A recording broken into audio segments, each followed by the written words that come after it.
Before that, we are exactly 1 month away from a big moment in London politics. The local elections could redraw the political map in a city where Labour has been the dominant party. 21 out of 32 boroughs are controlled by Labour, but that support is facing serious pressure, as our political correspondent Simon Harris explains. May's council elections will be a real test of Labour's support in London. From Hounslow in the west to Barking and Dagenham in the east, the party dominates the capital, but that could change.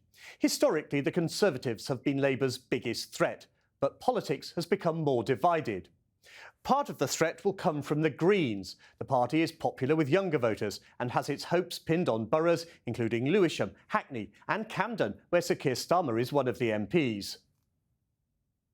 I think Labour should be very worried about the Greens. They are campaigning in boroughs that are predominantly currently held by Labour in those parts of East London and South East London, and the anti-establishment sentiment that we're seeing at the moment, I think that's going to mean that they're going to do very well in those parts of London.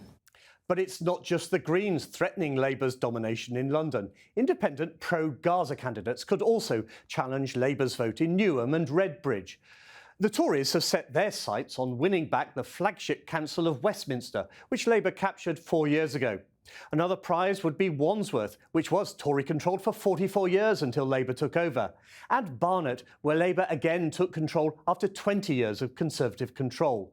Wins in those three would make it a good night in London for Kemi Badenoch. Reform UK is expected to do best in outer London, at the expense of the Tories in Bexley, Bromley and Hillingdon, and at the expense of Labour in Barking and Dagenham, plus Havering, which is run by a coalition of independents. These are all boroughs that, if you think back to 10 years ago, all voted Brexit, and due to perhaps the demographics of those boroughs, they will be leaning more towards reform. Labour-run Merton is at the top of the Liberal Democrats' target list in London, although the party is also hoping to put up a strong performance in Southwark. A lot of post-election bargaining is likely. Labour can be hostile to coalitions, the Conservatives won't do deals with reform, and the Greens and Liberal Democrats will be under pressure about who they will or will not support. In some boroughs, the result may not be settled for weeks. And that's just the picture in London. There are elections in the home counties too, 16 that affect us. Most are just electing a third of their councillors. Again, Reform UK has set its sights on making big gains in places like Basildon and Thurrock, as well as on Essex County Council. I think these elections are very exciting. It's going to be a huge change. That real disappointment and disapproval of the Labour government and the Tories to some extent is going to mean that voters are looking to reform, looking to the Greens, looking to Lib Dems and even independent candidates instead. And the Lib Dems will be hoping for a strong showing in councils in Hertfordshire after successful gains in last year's county council election. In Surrey, there's a big shake-up of local government. The existing county council and all 11 district and borough councils are due to be replaced in 12 months' time by two new unitary authorities, East Surrey Council and West Surrey Council. Voters will choose more than 120 councillors who will sit on the two shadow authorities until they take over in 2027.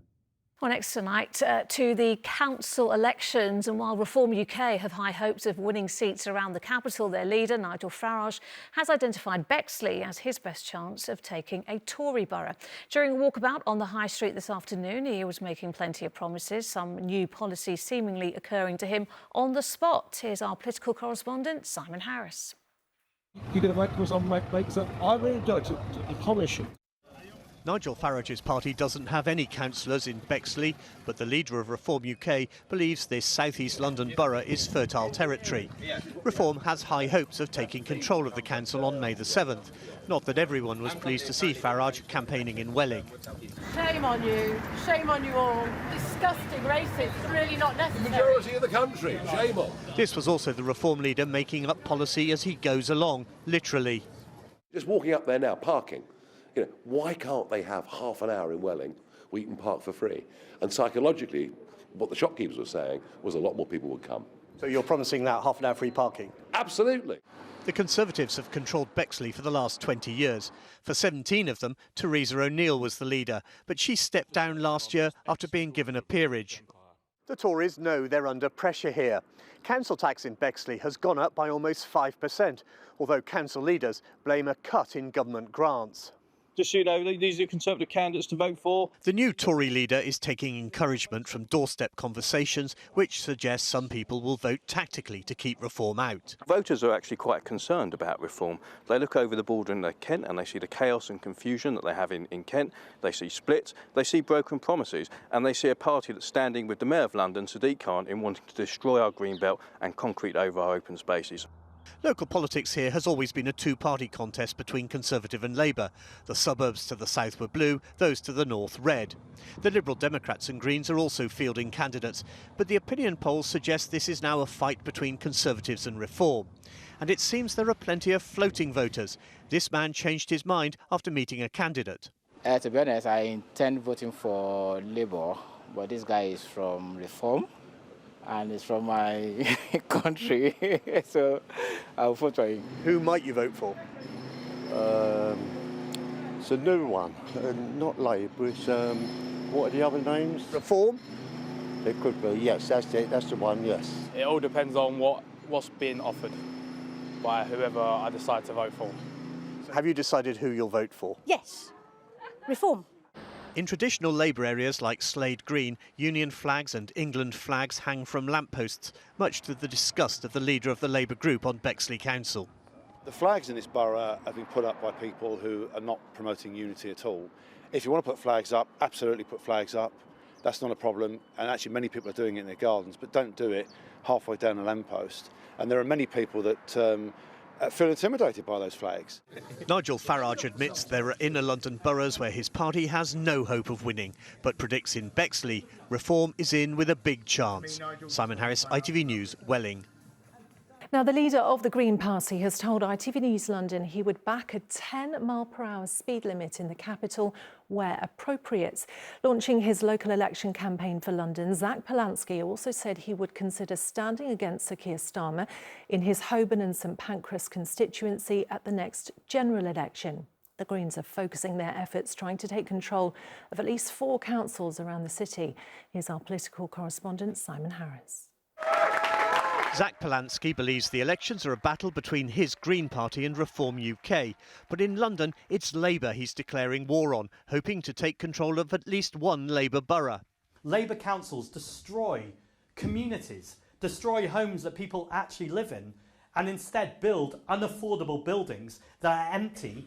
But outside the venue in Deptford, Labour mocked Polansky's housing pledges with an ad van claiming Green politicians are guilty of NIMBYism. When I spoke to him afterwards, I asked if it was true the Green Party favoured even lower speed limits in London. Do you want 10-mile-an-hour speed limits in London? I want to see road reduction or reduction to harm and danger on our roads. What that looks like will often be up to the local areas. So there'll be places. 10 miles an hour is practical? I think if there's places that's appropriate. I live in Hackney, for instance, so I don't think it's a blanket measure for London. I think it's about recognising it's up to local councillors in that area to recognise the needs of their local areas. In some areas there will be a need to get into cars because there's car dependency and we've not invested in public transport. In terms of low traffic neighbourhoods, would you like to see more of them? Yeah, I think low traffic neighbourhoods, when implemented in the right way alongside consultation with the local community, are a really good thing for communities. They reduce road use, they make sure that we're cleaning up the air. There's been lots of evidence of how good they've been for local air. Zach Polansky was elected to the London Assembly as a Green Party member in 2021. He used to be in the Liberal Democrats. In September last year, his party chose him as their leader, and since then he's been credited with boosting membership and in particular appealing to younger voters. Can I ask you about your ambitions? Do you intend to stand for Parliament at the next election? Yeah, I absolutely will be standing at the next election.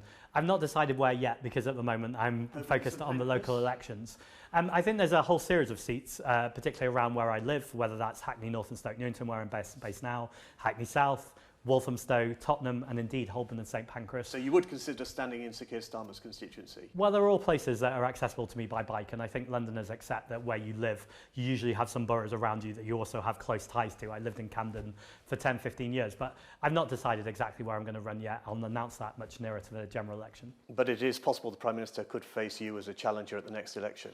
It's possible, whether you're the Prime Minister, David Lammy, Stella Creasy, whether it's me or another Green candidate, we are coming for your seats. Polanski is on a roll, convinced the Greens are on the verge of a historic breakthrough in London politics. There was certainly an energy among the activists and candidates at today's campaign launch, in stark contrast to Labour's more lacklustre event last week. Simon Harris, ITV News, Deptford.